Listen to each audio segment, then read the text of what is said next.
You know, what's funny is I bet Ubisoft was happy that Concord and Dustborn took a little bit of the heat from them in regards to Assassin's Creed Shadows, but I haven't forgotten about you, Shadows.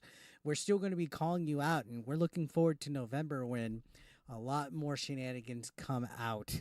As the game gets closer to launch. The Assassin's Creed Shadows art director, Thierry Dansereau, I hope I'm saying his name right, I'm probably not, actually responded to some of the outrage and complaints that have been made towards the game as far as the handling of Japanese culture. If you guys weren't remembering, there's literally a petition out there signed by hundreds of thousands of Japanese gamers that are feeling disrespected about this game. They feel that Assassin's Creed Shadows is not accurate and it's not respectful of their rich history that they have over there in Japan, which is understandable. If you're literally feeling disrespected, I mean, this was going to the national diet of Japan. Like, politicians were looking at this. Now, Mr. Dansereau, I think that's his name, said that they are trying to stay as respectful as possible to Japanese culture. It's weird that they are now just addressing this like so late when they should have said this. And this is actually over a month after Ubisoft made their statement. If you guys remember,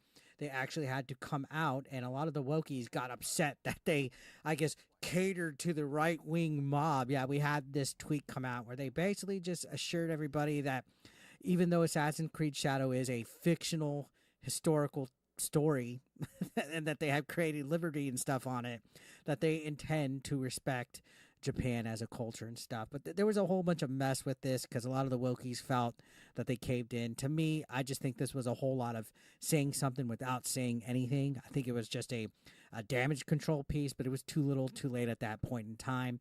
If you think about all the mistakes that we've seen this game have, I mean, what we had, Chinese architecture in the game, and instead of actual Japanese architecture, we had Chinese architecture. There was modern day reenactment groups like logos and flags in there.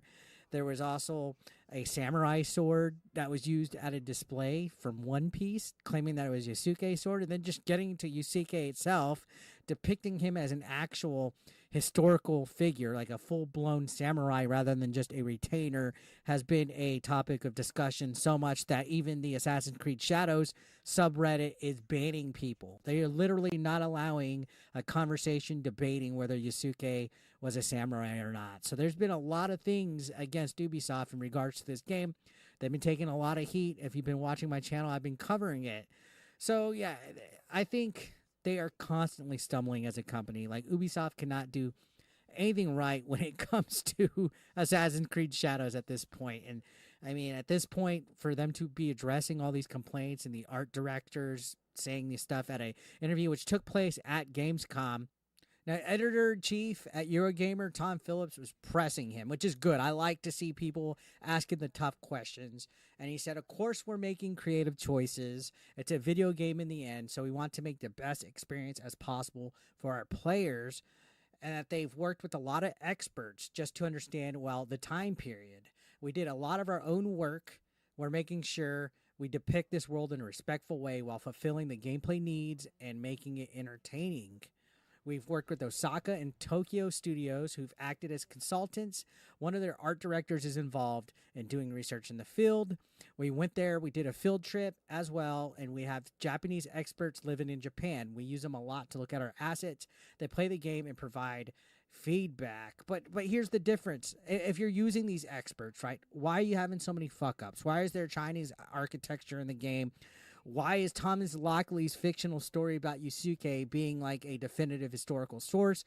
There's a lot of conflict with that. This Lockley stuff was weird because he was saying he was never in contact with Ubisoft. They had nothing to do with the game, but he was literally on a podcast talking about this game and talking about Yasuke. Somebody explain this. Somebody explain what's the truth and what's not. It seems like there's a lot of different conflicting stories and who's doing what, and nobody's owning up to it. That statement that they had, you know, he said, and this is the art director's actual quote right here, saying, there was a letter published by Ubisoft apologizing to that group of people in Japan, but something they need to know is we are working with experts, world-renowned experts, and if we have in any way offended people, we're sorry, but this is not the goal. You had a Japanese reenactment flag, like a Japanese reenactment group's flag in the game.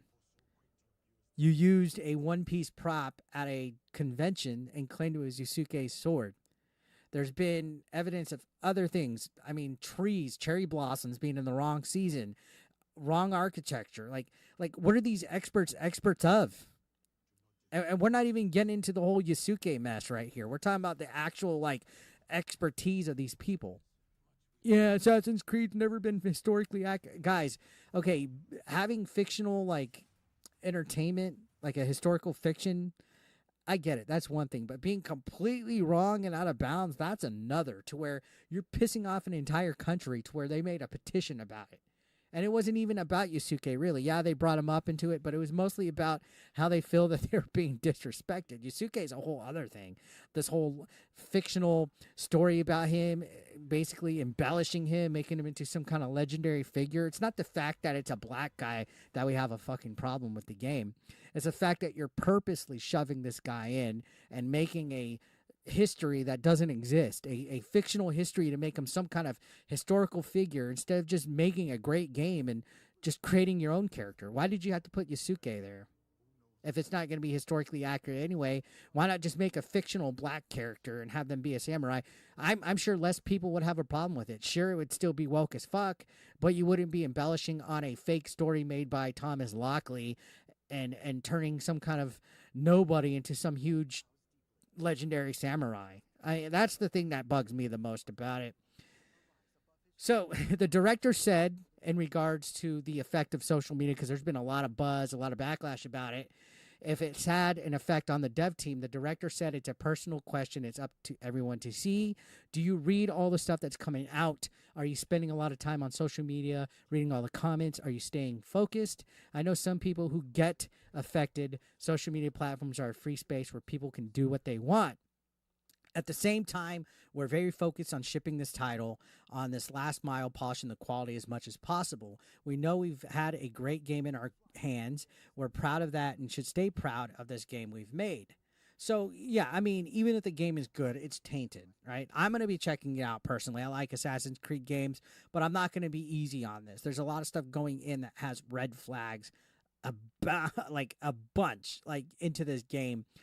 I don't think this game's going to do well. Ubisoft's already in trouble. You've already been looking at the stock, guys. It's literally at an all-time low in over a decade. Minority investors are begging, please go private or sell this company to somebody. If your minority investors are pulling out, how are the majority investors feeling? And supposedly, Star Wars Outlaws has fell short of expectations by like 55%. So we're going to see. If Assassin's Creed Shadows does bad and they're having to run this much damage control and clarify stuff and answer hard questions about whether the game's going to be accurate or not, this game is already under a microscope. Again, a lot of people are going to be critical on it, including myself.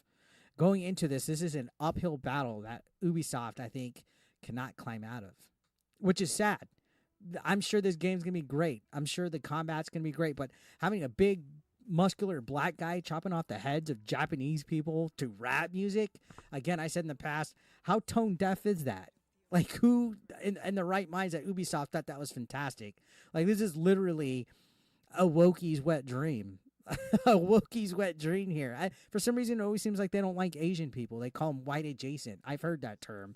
So, yeah, I mean, there's a lot of things outside of the DEI nonsense that are going wrong for Assassin's Creed Shadows. And the major fact is it's not all these right-wing grifters like all these wokies would like you to believe. It's not grums that's the problem.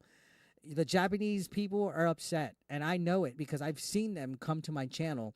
I've seen them comment about how all this bullshit from Lockley's fake, how Yasuke is being embellished on. I've seen it. I've seen the petition. All right, there's a lot of negativity coming with this game. So November is not too long away. So what do you guys think about this art director's comments and I guess kind of running damage control? Let me know your thoughts. Subscribe if you're brand new. I'll see you on the next one. Thank you so much for watching.